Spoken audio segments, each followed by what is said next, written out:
Okay, let me tell you guys about the most terrifying thing that's ever happened to me. This was about 4 years back, right after Christmas. I was visiting my family out in Wyoming. Surprise visit. Went great. But it meant the whole drive back home alone. 17 hours on the road. Now, I've never minded long drives. I'd rather crash at a rest stop in my own car than mess with a motel. Cheaper, faster, and simpler. Anyway, I left my parents' place in the early afternoon, trying to get a head start on this massive winter storm they were forecasting. The first few hours were fine, just empty highway and gray skies. Peaceful. Then, around hour 4, the storm hit. And it wasn't gradual. 1 second, the road was wet. The wind picked up like it was trying to flip my SUV. I could feel the gusts shoving the car around. I pushed through for another hour. My shoulders were in my ears, squinting into nothing. Then, my phone buzzed. Winter storm warning. Seek shelter immediately. And right on cue, my servers dropped. 1 bar, then nothing. That's when the real anxiety kicked in. It wasn't about the driving anymore. No. It was about being totally alone. If I slid off the road, I was just a guy in a ditch. Like, no one would know. So, when I saw the sign for rest area, I didn't think. I just took the exit. It was a small, wooded pull-off. Just a little brick building with bathrooms and a big parking lot. Almost empty. But there was one other car, an old Toyota Camry, parked away on the other side under a pine tree. It was already buried under a smooth dome of snow. Looked like it'd been sitting there for days. I parked closer to the building, killed the engine. The silence, after all that wind, was almost louder. I watched the storm through my windshield. In just the few minutes since I'd stopped, it had turned into a full whiteout. I couldn't see the other car anymore. I could barely see the building. This was the kind of weather where there nothing should be moving out there. An hour crawled by, I was bored, stiff, and I really had to be. The idea of a warm building was too tempting. Stepping outside was a slap in the face. The cold didn't just bite. It felt like it was sanding my skin off. The wind stole my breath. I hunched over and stumbled through the snow to the building. The heat inside was amazing, bro. But the lobby? It was just a simple lobby. A couple of benches, a rack of dusted travel brochures, and 2 bathroom doors. I stood there for a minute, thawing out, watching the blizzard through the window. And further back, the lump under the tree, the other car, completely frosted over. No any lights on it, no any exhaust, nothing. But in that cold, the inside would be like a freezer, bro. Anyway, I shook off the thaw and headed for the men's room, pushed the door, but it opened about 2 inches, then stopped. Not like it was locked, like someone was hit it. At this point, I froze, my hand still on the door, like, hello? My voice was too loud. No answer. I tried to push again, harder this time, but the door was solid, unmoving resistance, like someone was on the other side, leaning against it, holding it shut. At this moment, a different kind of cold started in my stomach. This wasn't an accident. They'd heard me come in, and they'd gotten up to stop me. But for a second, my brain scrambled for reasons, like maybe he's sick, or maybe he's just a weirdo. It was too deliberate. He'd had to hear me walk to the door and brace against it. Actually, I don't know what's going on, man. And then I glanced at the women's room door. I could use that one. But a sudden, primal feeling washed over me.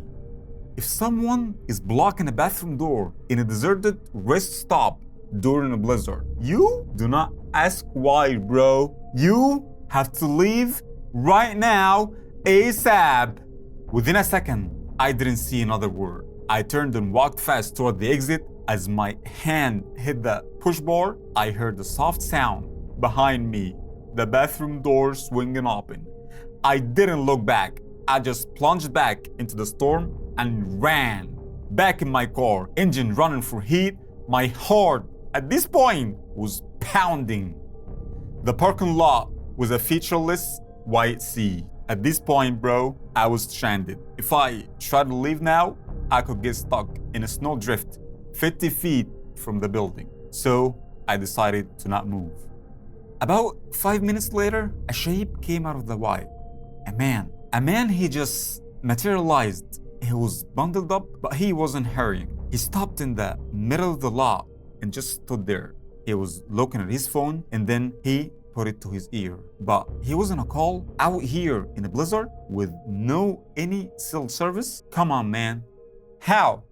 As I was wondering, he started pacing in a small circle, talking, but his eyes flicking up toward my car every few seconds. Then, slowly, the circles started drifting my way. 2 steps closer, stop. 3 steps, stop. 4 steps, stop. It was a slow, creeping approach, pretending to just be killing the time. When he was about 30 feet away, he stopped pretending. He lowered the phone and turned his head. Through the snow-flecked glass, our eyes met. His face was blank. Then his mouth stretched into this huge, exaggerated grin. It didn't touch his eyes. It was like a mask. He started walking straight toward my window. My whole body screamed. I fumbled for my keys. He reached the car, leaned down, and tapped on the glass. Polite, he was still grinning, his face a pale blob pressed against the window. At this point, I was paralyzed, just frozen, staring. The polite tapping stopped. His fist clenched. And then he drew back and slammed it into the window. A heavy one. That shook the door. Another one. I jumped. He did it again. Then in my rearview mirror, I saw the rest stop door fly open. A second man burst out, running full speed through the snow towards us. That broke the spell. I jammed the key, threw the car in reverse, and stomped on the gas. The tires wound and spun in the sludge. I wasn't moving. The first man was pounding on the glass. The second man was closing in fast. Move, move, come on, come on. I screamed at the car. Suddenly, the tires caught. The SUV lurched backward. I swung it around, slammed it into drive, aimed for the exit. The second man was right in front of my hood. He didn't dodge, he just stopped, pulled his arm back and threw something. It was small and dark and I couldn't see it. It tumbled and hit my windshield with a sickening crack. It bounced off, leaving a spider web of cracks right in my line of sight. It was a knife. He threw a hunting knife at my car. At this point, bro, I didn't stop. I fishtailed onto the on-ramp and back onto I-80. I drove until the snow finally lightened and singled. And then the beautiful bar of service has appeared and I called the police. The police were called when I called. It took hours for a deputy to get out there. He called me later. They didn't find any men. The building was empty. But they found the car, the old Camry, under the tree. It was registered to a guy from Nebraska, 24 years old, on a road trip to visit his sister in Oregon. His family had reported him missing the day before. Thought he just pulled over to sleep. And then the deputy emailed me his driver's license photo. I didn't recognize him. He wasn't that man with the fake smile, and it wasn't the other one who threw the knife at me either. And I told him I didn't interrupt some weirdos in a bathroom. I showed up after. And I assumed the smiling man outside was lookout on his phone, talking to his partner inside, warning him when someone came without any service on his phone. I don't know.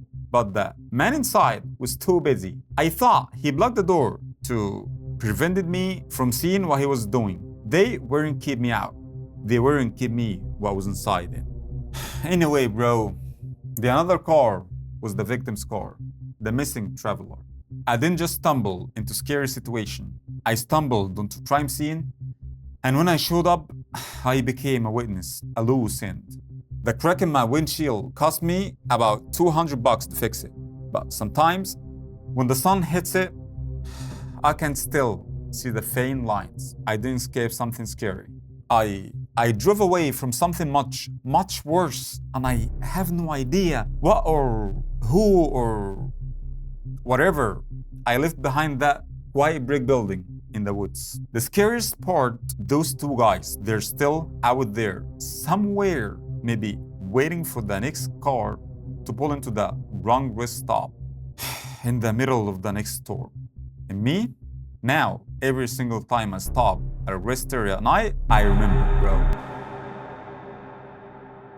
Bro, please, if you love this story, please make sure to hit that like and subscribe button and make sure to support the channel. Thanks for listening. See you next story. Stay safe out there. Love y'all. Cheers.